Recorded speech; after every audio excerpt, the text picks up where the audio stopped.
Section 1. 1. The traditional views of the artist are crucial to contemporary interpretations of creativity. In medieval Christianity, the artist was understood to be the vehicle through which God's creative inspiration found form. Through his disciplined training in craftsmanship, the medieval Christian artist brought God's vision to reality, recognizing that the inspiration and the artwork were gifts from God, and that the artist was merely the vehicle for God's inspiration. Therefore, the artist took no individual credit, but rather identified himself as a craftsman, not as an originator or creator. With the Renaissance and its cultural shift toward the human, the artist became an individual who originated and created new visions. The human was the measure of all things, and his potential was unlimited. The ability to create works of art merely supported the Renaissance artist's sense of personal identity. At the same time, the public definition of genius also shifted from one favored by God to one of extraordinary creativity and originality. The genius brought forth masterpieces, new paintings, and original styles. In the 19th century, the Romantic movement birthed a new and powerful definition of the artist as the rebel from society, the outcast who created out of a profound passion and sacrificed everything: social status, money, love, family, for this passion. As with the Renaissance genius, the Romantic artist was the source of originality. But unlike the Renaissance genius, the Romantic artist was critical of society and sought a better world. The development of modern or 20th century schools of art and their definition of the artist were indebted to the Romantic myth of the artist.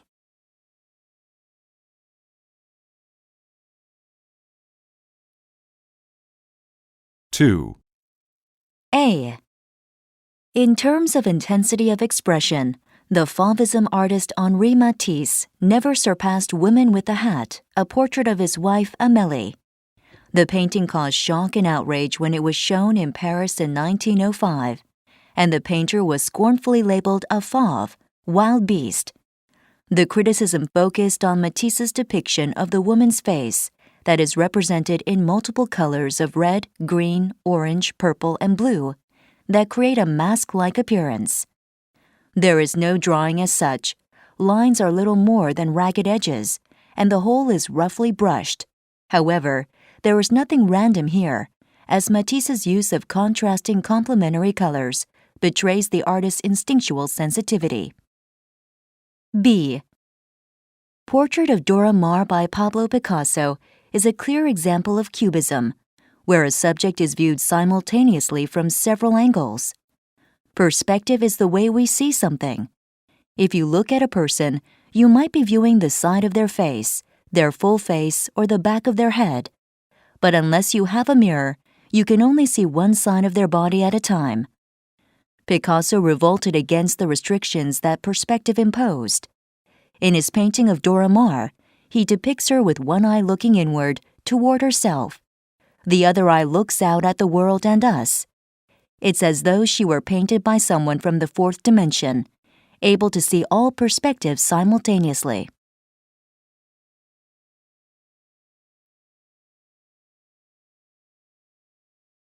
Three.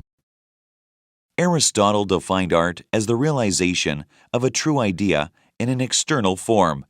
He traced it back to human beings' inherent love of imitation and to the pleasure we feel in recognizing likenesses.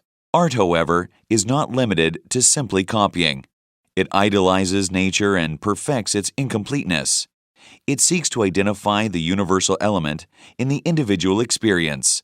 The distinction between poetry and history is therefore not that the one is written in rhyme and the other is not. The distinction is that history documents only what has actually happened, while poetry depicts things in their universal character. Poetry is therefore more philosophical and more elevated than history.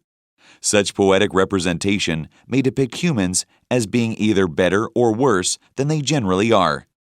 Comedy, for example, imitates the worst examples of humanity because it takes what is low and shameful and makes it into something laughable and comic. Tragedy, on the other hand, is the representation of serious or meaningful actions.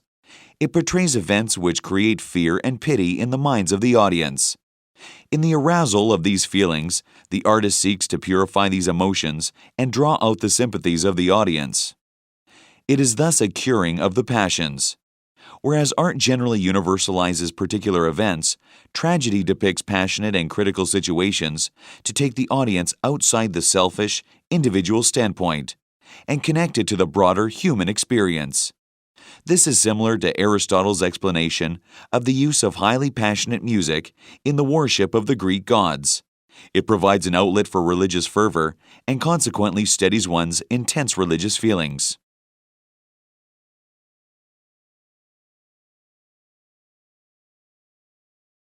Four. I have never had much patience with the writers who claim from the reader an effort to understand their meaning.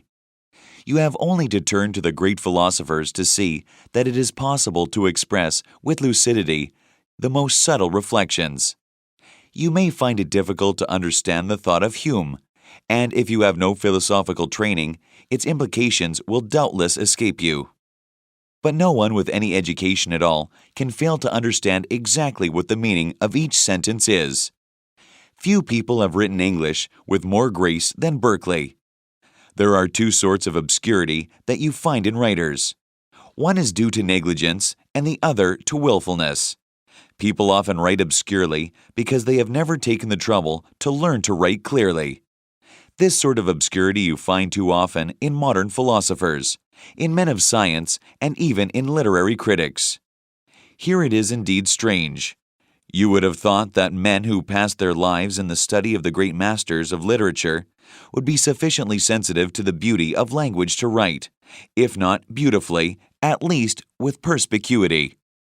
Yet you will find in their works, sentence after sentence, that you must read twice in order to discover the sense. Often you can only guess at it, for the writers have evidently not said what they intended. Another cause of obscurity is that the writer is himself not quite sure of his meaning. He has a vague impression of what he wants to say, but has not, either from lack of mental power or from laziness, exactly formulated it in his mind. And it is natural enough that he should not find a precise expression for a confused idea. This is due largely to the fact that many writers think, not before, but as they write. The pen originates the thought. The disadvantage of this, and indeed it is a danger against which the author must be always on his guard, is that there is a sort of magic in the written word.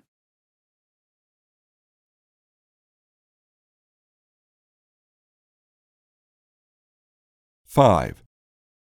William Golding published his famous novel Lord of the Flies in 1954. It tells the story of a group of English schoolboys stranded on a tropical island after their plane is shot down during a war. Although the novel is a work of fiction, its exploration of human evil is based on the real-life cruelty witnessed by Golding during World War II. Free from any rules, the boys on the island become like savages. They soon split up into groups, and whereas some work peacefully together, others violently rebel. The boys' behavior symbolizes the broader human struggle between the civilizing instinct to obey rules and behave morally, and the savage instinct to attain power, ignore moral rules, and act violently. Lord of the Flies is written in a very plain writing style, one which deliberately avoids highly poetic language, lengthy description, and philosophical passages. The novel is an allegory, meaning that the characters and objects all have a symbolic significance that is used to convey the novel's central themes and ideas. In his portrayal of the various ways in which the boys adapt to their new island surroundings and respond to their new freedom, Golding analyzes the broad range of ways in which human beings respond to change, fear, and tension. Readers and critics have interpreted Lord of the Flies in a variety of ways since its publication. Some claim that the novel dramatizes the history of civilization, in particular the rise of the West. Some believe that it examines religious issues, such as original sin and the nature of good and evil. Others approach the novel through psychoanalytical theories. Ultimately, There is some validity to every interpretation. Although Golding's story is confined to an isolated group of boys on a small island, it explores the universal conflict of humanity.